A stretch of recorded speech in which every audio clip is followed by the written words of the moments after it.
ஆத்தாடி என்னட்டு வெயில் அப்படி கொளுத்துதுங்க. 3-4 மணிக்கு இப்படி வெயில் அடிக்குதுங்க. பஸ்ல இருந்து வந்தா அம்பிட்டு ஒரு கூட்டம். எங்க போகையில ரொம்ப லேட் ஆகி போச்சு. ஆட்டாக்காரவங்க எல்லாத்தையும் சொல்றேன்னு மட்டும் நினைக்காதீங்க. ஒரு சில பேர் மட்டும் இங்க இருந்து போறதுக்கு ஆட்டோ டிக்கெட்டு எல்லாருமே 20 ரூபா அங்கே கேட்பாங்க. அதனால கேட்காம நான் பாட்டுக்கு ஏறி உக்காந்துட்டேன்.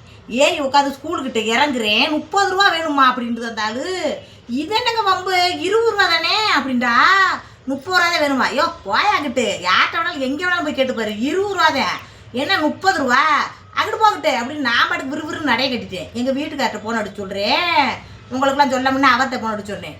ஏண்டி பிள்ளைய கூப்பிட்ற 1 மணி நேரத்துக்கிட்டே நீ வெளியில் வர, அதுக்குள்ளே 700 சண்டை எடுத்துக்கிட்டு வர, பேசாண்டு இருக்க மாட்டியா? 5 ரூபா 10 ரூபாயே எகனையும் பார்க்காத நீ பாடு கொடுத்துட்டு வாடுற, எகனை பார்த்தாலும் சண்டை விடுறேன். ஒன்று பசுக்காரட்ட சண்டை விடுற, ஆட்டாக்காரட்ட சண்டை விடுறேன் அப்படின்னு வந்துட்டு கிடக்காரு. என்னைய என்ன பண்ண சொல்கிறீங்க?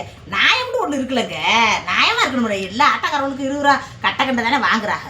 இந்த ஆட்டக்காரன் மட்டும் 30 ரூபா வரும்னு என்கிட்ட வழக்கடிச்சுக்கிட்டு இருக்கு. நான் போயாக்கிட்டு முடிச்சதை பார்த்துக்கேன். நான் போயிட்டு அவங்க வழக்கடிச்சா நம்ம கொடுத்துட முடியுமா? அந்த ஆளுக்கு பத்தி பார்த்துட்டு பேசானே ஆட்டம் எடுத்துகிட்டு போயிட்டேன். நான் பாட்டுக்கு வந்துட்டேன். 10 ரூபா 20 ரூபா பார்க்கக்கூடாது, ரைட்டு தாங்க. இருந்தாலும் நியாயமாக கேட்கணும்லங்க. நியாயத்துக்கு மீறி கேட்டாங்கன்னா நம்மளும் நம்ம குரலை வசதி பேச வேணா. எங்கள் வீட்டுக்காரி இப்படி சொல்கிறாரு. என்ன பண்ணது என்ன அந்த கூப்பிட போயிடும் எவ்வளோ ஒரு சட்டம் போங்க ஓடுங்க ஓடுங்க ஓடுங்க. வெயில் அடிச்சு தாக்குங்க. வெயிலான வெயில் எப்படித்தான் மனசு மக்கள் வேலை பார்க்குறாங்களோ கடவுளே. எல்லாரும் நல்லபடியா இந்த மாதிரி பார்த்துருக்கீங்களா? ஆட்டங்களா இப்படித்தான் நடக்குது. எல்லா ஆட்டக்காரும் அப்படி இருக்க மாட்டாங்க. ஒரு சில பேருங்க நல்ல மனுஷங்களாம் இருக்கா. சும்மாவா சொல்ல சொல்றீங்க?